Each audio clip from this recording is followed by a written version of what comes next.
Jiran aku mengadu dia punya akuarium dia berbau hanyir, berbau busuk. Jadi dia tanyalah pendapat aku kan. Dia tengok aku punya akuarium tak ada berbau. Jadi dia tanyalah, macam mana kau set up akuarium kau langsung tak ada bau. Sedangkan dia satu akuarium pun dia dah berbau hanyir, busuk kata dia. Jadi aku cakap lah dengan dia, aku tanya dia, akuarium dia saiz apa, berapa ekor ikan dia bela, ikan jenis apa yang dia bela.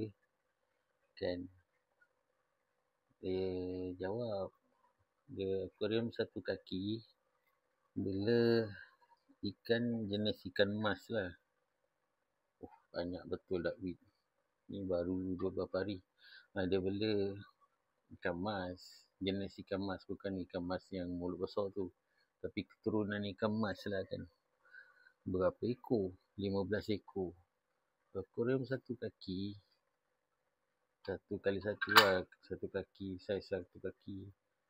Ikan mas 15 ekor, memang kata orang tu mengundang.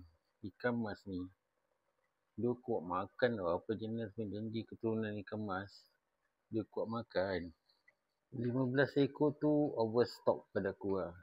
Kalau satu kaki tu, kalau keturunan ikan mas tu tak payah banyak, 3 ekor cukup. 3 ekor pun aku rasa macam overstock lah. Lepas tu aku tanya, berapa kali dia bagi makan dalam satu dia kata 2 kali. 2 kali sehari, kalah orang kan. Berapa banyak dia bagi?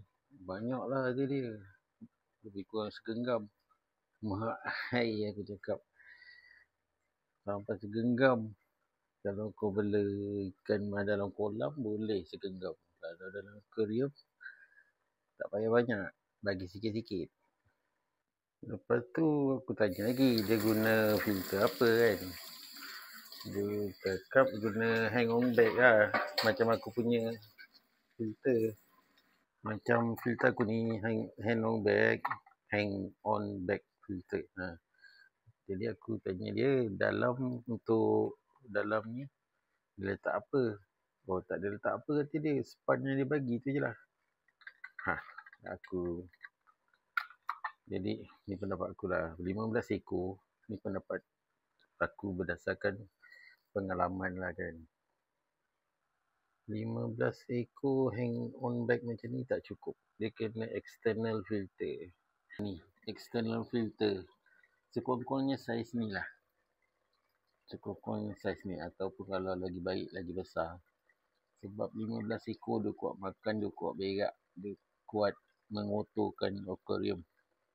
Ni aku ikan kecil-kecil ni pun tengok aku guna external 2, external 1, top filter 1, 3 hang on bag 1, 3 filter aku. Barulah bersih, barulah dia punya kotoran tak ada bau semua. Lepas tu akuarium dia tak ada pokok.